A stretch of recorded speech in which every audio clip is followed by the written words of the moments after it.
Loosen the 4 screws holding the motor. Loosen the 2 screws above the coupling.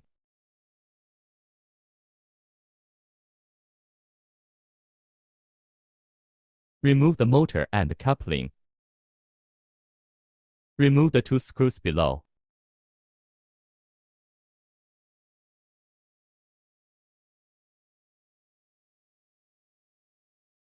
The motor has a cut surface. Keep 1 column of screws and cut plain coplanar, about 6 mm from the motor.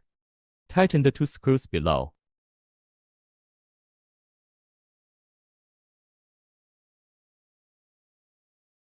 Install the motor and the coupling. Try to keep the coupling at the same height as the platform.